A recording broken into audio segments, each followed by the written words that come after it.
Grabe ha mga idol. Natapilok. No? Duwag basketball. Maulian pa bakahan no? O, tanawan nyo mo. Iloto na yun manong. No? Idaring hapa-hapa. No?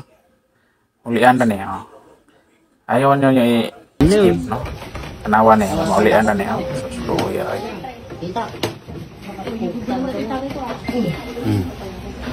Grabe ha. Kapit-tapilok. Sakita kayo niyo. Junior mga idol. Ako dili na kumuduwag balik ano eh. Binalunan Pangasinan. Si brother. Ayuha mo ilot si Manong ano eh. Marben at taga Binalunan. Ito po yung nagawa pa sa basketball idol. ko. O, ito po pa niya. Hindi rin yung hapu-hapa no. Tanawa.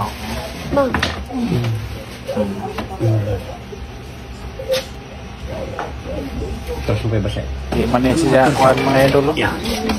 Yung scripted, dili na scripted eh. Totoo dyan eh. Na idol ha. Grabe ha. Kinasakitan ka sa niya. Nag-join ano yung Mona Lisa o. Hindi lang i-cloud health o. Yawan ni Manong. Kalmalari. Saan hindi kaya na? Talagsaon nag-iyahang. Kambyong. Kambyong ba ka na eh? Kung saan ito na si doktor, sus, huwag bayad ni. Kamay rin yung 200,000. Ano, ulihan na. Oh, kanawa. Oh, sus. Oh, balik na. Dito pa na sa doktor, ano? Ano yung 200, tilaan na ni. Sus, grabiha mga idol. Idol ginahan naman nung. Talagsaon naging mga.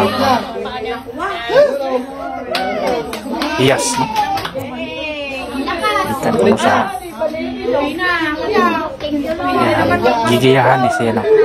Aper na tayo! Ano yung sakitan niya? Pero mabikil kinigan kilo.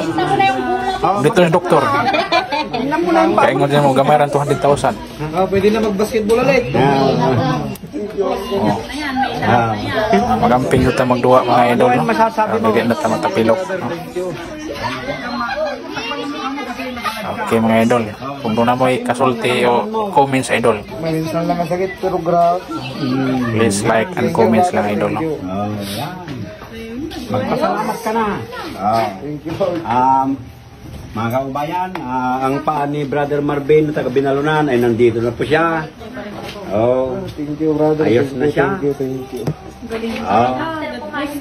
Wala na po yung pagka-dislocate. Kanina, makita nyo kanina kung paano. Grabe, kanina. Kasi sa hospital brother, in-x-ray ako kanina. I-schedule pa yung pagbabalik, tapos kailangan pa akong mag-general anesthesia. Kaya, nabuti nung kapatid ko na ipunta na lang kami dito. Salamat Lord sa pagbibigay mo sa akin ng talentong ito. Sa mga nagaganito, yung mga i-dislocate. Papasalamat ako Panginoong Isus at binigyan mo ko ng ganitong talent. Thank you Lord. Bigyan mo ako Panginoong Isus sa mahabang buhay para marami akong matutulungan.